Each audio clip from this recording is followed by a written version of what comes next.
ಎಲ್ಲರನ್ನೂ ಕೇಳಿ ಒಂದು ವರದಿ ಹೆಂಗೆ ಬರೆದಿದ್ನಿ ಅಂದ್ರೆ ಮರುದಿವ್ಸದಿಂದ ಬಹಿಷ್ಕಾರ ಹೋಗ್ಬಿಡ್ತು. DYSP ಅವರು ಅವಾಗ ಖ್ಯಾತನ್ ಸಾಹೇಬರಿದ್ದರು. ನನಗೊಂದು ಫೋನ್ ಮಾಡಿ ಹೇಳಿದರು, ಭಾಳ ಧನ್ಯವಾದಗಳು ಪ್ರೊಫೆಸರ್, ಒಳ್ಳೆ ಸುದ್ದಿ ಕೊಟ್ಟಿರಿ, ನಮ್ಮ ಎಲ್ಲ ಸಮಸ್ಯೆಗಳು ಇವತ್ತು ನಿವಾರಣೆ ಆಗ್ಯಾವು ಅಂಥೇಳಿ. ಅದು ಒಂದು ಘಟನೆ.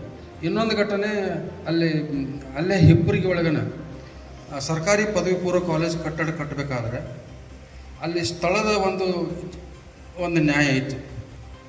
ಆ ಸ್ಥಳದ ನ್ಯಾಯ ಅಲ್ಲಿ ಖಾಸಗಿ ಆಡಳಿತ ಮಂಡಳಿಯವರು ಮತ್ತು ತಹಶೀಲ್ದಾರ್, ಅದರ ಜೊತೆಗೆ ನಮ್ಮ ಜಿಲ್ಲಾ ಉಪನಿರ್ದೇಶಕರು, ಪದವಿ ಪೂರ್ವ ಶಿಕ್ಷಣ ಇಲಾಖೆ ಜಿಲ್ಲಾ ಉಪನಿರ್ದೇಶಕರು, ಇವರು ಆ ವಿವಾದದ ಬಗ್ಗೆ ಅಲ್ಲಿ ನಡೆದಿತ್ತು. ಅದಕ್ಕೆ ಅವ್ರು ನೀವು ಕಟ್ಟಡ ಕಟ್ತೀವತ್ತು ಇವರು ತಹಶೀಲ್ದಾರ್ ಮತ್ತು ಜಿಲ್ಲಾ ಉಪನಿರ್ದೇಶಕರು ಕಟ್ಟಬೇಡ್ರಿ, ಅದು ನಮ್ಮ ಜಾಗ ಐತೆ ಅಂಥೇಳಿ ಖಾಸಗಿ ಸಂಸ್ಥೆಯವರು.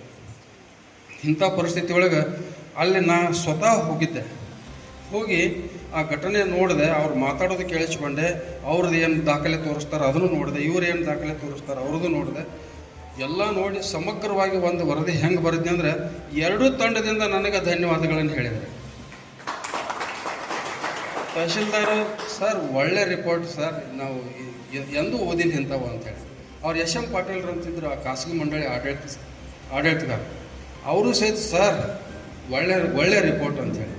ಅಂದರೆ ಎರಡೂ ಕಡೆಯಿಂದ ನಾವು ಬ್ಯಾಲೆನ್ಸ್, ಪೂರ್ವಗ್ರಹ ಪೀಡಿತರಾಗಬಾರ್ದು. ನಾವು ಇದ್ದಕ್ಕಿದ್ದಂಗೆ ಬರೀರದೆ ಅಂತೇಳಿ ನೀವು ಯಾರೂ ಏನು ಅನ್ನೋದಿಲ್ಲ, ವಸ್ತುಸ್ಥಿತಿಯನ್ನು ನಾವು ಸಂಗ್ರಹಿಸಿ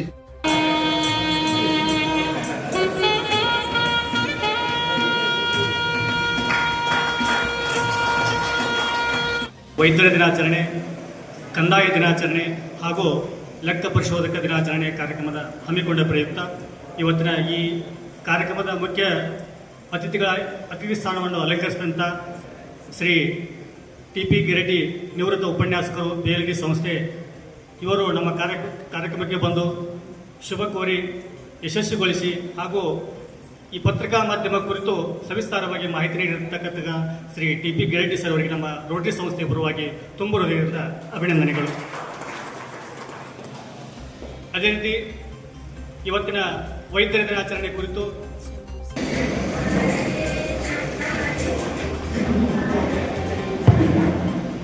ಇನ್ನು ಕಾರ್ಯಕ್ರಮದ ಕೊನೆಯದಾಗಿ ವಂದನಾರ್ಪಣೆ.